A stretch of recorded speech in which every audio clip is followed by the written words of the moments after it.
Então, muito boa tarde. É a Fonte Viva, né? Capítulo 25, os dons de Cristo. Mas a graça foi dada a cada um de nós, segundo a medida do dom de Cristo. Eu vou começar aqui com uma parte que eu gosto muito, que é aquela parte onde e tudo era escuridão. A palestra não vai ser assim tão comprida desde o início do mundo, mas e tudo era escuridão. Deus disse que para se fazer a luz, e a luz se fez. Deus gostou da luz e chamou a luz de dia e a escuridão de noite. E depois dessa primeira noite veio a manhã, e assim se fez o primeiro dia. Depois dessa parte, passam-se muito tempo, muita história, muito conhecimento que vem para a humanidade, né?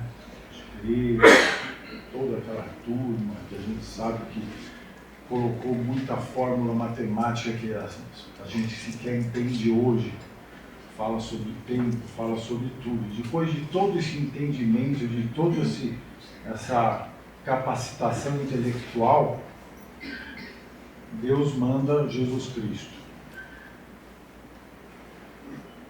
Jesus Cristo vem carregado de dons. Tanto que aqui a medida são os dons de Cristo.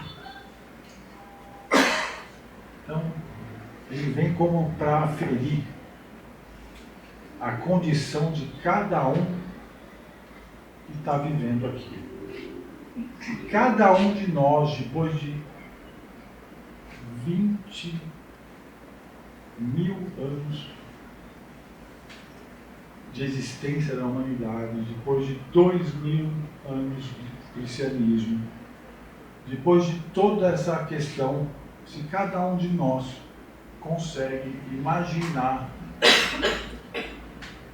um Jesus, um ser humano que veio aqui encarnado, que passou por várias provações, que foi tentado de várias formas, numa idade que não existia absolutamente nada de computador, de história, quer dizer, a Bíblia foi escrita e foi alterada e foi mexida, mas está aqui, 2025 anos depois, a gente ainda, vocês viram aí no começo, no filme, quantos estudos se faz sobre cada um dos capítulos e até hoje o entendimento que a gente tem desse processo dos dons de Cristo são muito pequenos. Nós estamos muito longe de alcançar sequer um único parâmetro desses dons. E durante esse tempo do cristianismo, né, tantas coisas que foram escritas nesses livros, que estão aí, as parábolas todas que nós ouvimos, são histórias, são formas de explicar para a ignorância que ainda existe na nossa mentalidade, de uma forma simples, para que haja entendimento, para que cada um de nós consiga se fechar em si próprio e começar a trabalhar aquele pedaço que tem dentro da gente, sem querer justificar, sem querer se igualar, sem querer apontar o outro. É simplesmente uma questão de uma busca interna de cada um de nós. Essa é a tecla que mais se bate, né?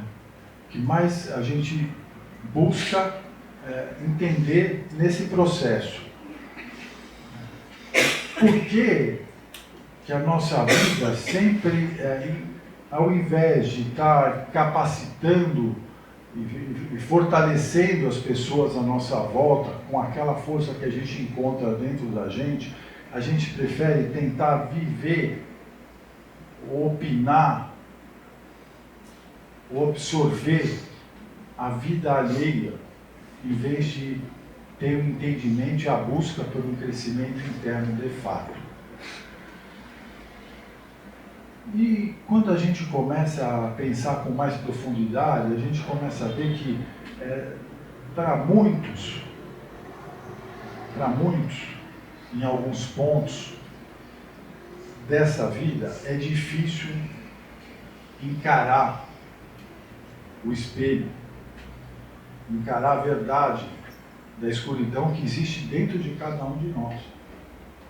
Encarar a verdade do que a gente se acovarda perante os desafios que nos são propostos, do quanto que a gente alimenta a nossa preguiça de enfrentar situações que a gente sabe exatamente o que tem que fazer e não faz.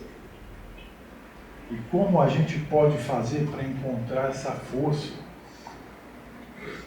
E, embora tudo seja muito simples de ser entendido, e assim até eu vou me permitir aqui, porque às vezes a gente fica aqui colocando as palestras, e, por exemplo, eu chego em casa e minha mulher me fala assim, mas você parece um santo falando. Mas não tem nada a ver com santo, gente.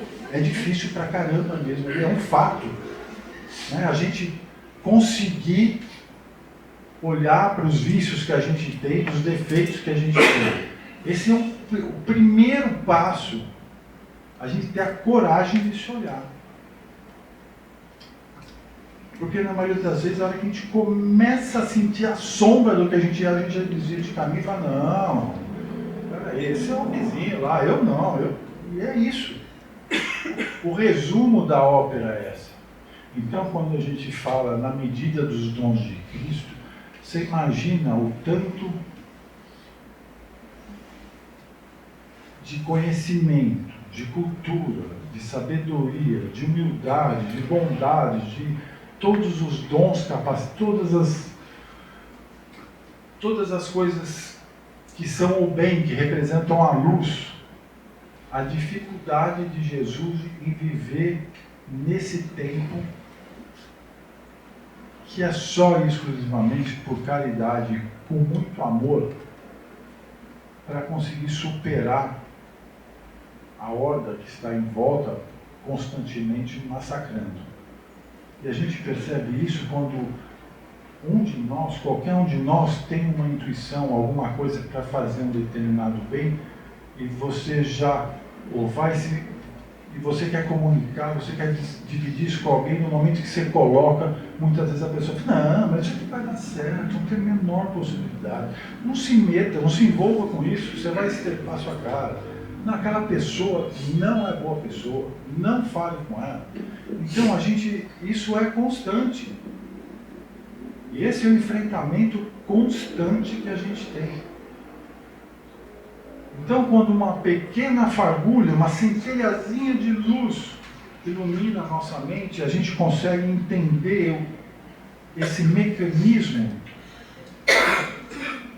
das forças contrárias que existem, e a gente começa a lutar contra elas, dia a dia, minuto a minuto, atitude a atitude, cada hora que você levanta de dia e que você fala, hoje vai ser um bom dia. E você trabalha para aquele dia ser um bom dia de fato. E você vai perceber naquele bom dia quantas vezes você vai ser empurrado, você vai ser rebaixado, e você vai percebendo que o movimento é um enfrentamento através do que a gente chama de fé. Porque a fé dá muita força. A pessoa que tem a fé dentro do coração, que carrega, isso tem muita força. Ainda mais quando a gente imagina a fé do entendimento do Espiritismo, né? Onde todos nós já passamos por centenas e centenas de reencarnações, em todas as situações, né? Vocês imaginem a pessoa que consegue admitir e pensar, bom, eu já nasci de todas as formas, em todas as mentes que podem existir, né? Eu já nasci em continentes diferentes, de cores diferentes, com pensamento, com uma sexualidade, de todas as formas. Então, quando a gente tem essa consciência e tem essa fé dentro da gente, e a gente se coloca em, porra, mas por que a minha vida, você nem vai pensar mais, por que essa coisa está acontecendo comigo?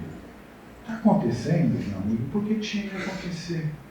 Porque foi assim que você nasceu, você veio ao mundo, essa é a sua luta, e você vai ter que lutar dessa forma. E se você não lutar dessa forma, você volta dessa forma até você passar por ela. Essa é a fé e o entendimento do Espiritismo que a gente tem. Não é isso? Então não adianta a gente ficar esse, pô, porque eu nasci alto, eu nasci baixo, eu sou gordo, eu sou magro. Tudo, em qualquer situação, você está pronto. O ser humano, cada um de nós, veio absolutamente pronto para superar o desafio daquela vida. Pronto. Ah, então por que não vai? Não vai exatamente porque tem uma série de forças contrárias trabalhando aquela mente para a mente ficar patinando. Porque é preciso isso, é preciso... a dor do entendimento, ela precisa fazer parte do nosso conhecimento. Ela é parte. A gente precisa sentir aquela dor, absorver, abraçar, viver, superar. Então nós estamos prontos para outro caminho, para outra montanha, para outra pedra. Não é que a gente superou aquela, oba, beleza, agora é férias. Não, não é férias. Ah, eu vou morrer, eu vou ficar... Não, não vai morrer sem morrer. Você com certeza vai continuar seu trabalho lá, você vai ter um trabalho gigantesco para poder conseguir voltar e terminar as coisas que eventualmente você não terminou. Então, quando a gente volta ao processo todo, qual é o grande dom? Né? O dom, a última lição que Jesus encarnado nos deixou. Quando ele estava lá na cruz, no meio de dois criminosos, e teve um que plantou nele a sementinha para ver se ele, na último suspiro, ia falar, não, meu pai, vem aqui me salvar e acaba com essa turma. Não é isso? Não teve um criminoso lá que falou, se você é mesmo filho de Deus, vem, tira a gente daqui e coisa e tal. E o outro, criminoso, pediu desculpas por tudo que tinha feito, reconheceu, olha, nós estamos aqui porque a gente errou demais, esse cara não fez nada. E ainda falou para Jesus, olha, quando você se for, tiver no seu reino, se lembre de mim. E ali, sem confissão, sem sofrer, sem ter que rezar 500 Ave Maria, nada de Jesus. Ainda hoje você estará à direita de mim no reino de meu Pai. Não teve nada de considerado pecado, nada disso aí, simplesmente foi perdoado. Esse é o grande dom, é o maior do dom, a capacidade de perdoar, de passar, porque isso dá paz para quem perdoa. Né? A pessoa que vive o ressentimento, que vive o rancor, não consegue ter paz. E essa paz que a gente fala, a paz de Cristo, se estiver no céu tocando arpinha, eu vou estar feliz. Não, não vai. A paz de Cristo, a gente pode alcançar ela aqui. É aquela paz que a gente fala, aquela paz do dever cumprir, de saber que você está fazendo o seu melhor, de realmente dar o seu melhor para as situações. E isso, senhores e senhoras, não é fácil. Não é tranquilo. Parece, veja bem, nós temos aqui, como eu já falei, 2000 anos de história. Temos uma Bíblia com 66 livros. Todos eles exemplificam os caminhos e os aspectos da vida de Jesus no Novo Testamento e no Velho Testamento, as coisas mais básicas lá, os 10 mandamentos. Já sabemos que são só 10. Nenhum de nós aqui é capaz de falar os 10 dizer, ó, eu vivo nos 10. Nenhum de nós aqui é capaz disso. Sou só 10. Então, os dons de Cristo, a medida de Cristo é uma medida praticamente inatingível. Nós estamos aqui buscando talvez uma microfração deste entendimento. E é por isso tudo que nós aqui, estamos aqui dentro dessa sala hoje, que são pessoas que estão buscando entendimento, que têm já algum entendimento, que a nossa luta é uma luta de esclarecimento para as pessoas que estão à nossa volta, em qualquer momento, durante todos os dias, em qualquer lugar, principalmente dentro da nossa casa, onde a gente geralmente relaxa. É ali que a gente tem que exercitar todas esses dons. E é em nome desses dons que Jesus veio aqui, esteve aqui e nos deixou todas essas lições. E essa medida é o que a gente tem que, no mínimo, tentar entender o básico, para que a gente consiga se deslocar e ir lentamente cada vez mais para cima. Que a nossa vida e as nossas vidas para frente sejam mais bem formadas. Uma boa tarde a todos. Que todos consigamos seguir os dons de Cristo. Boa tarde.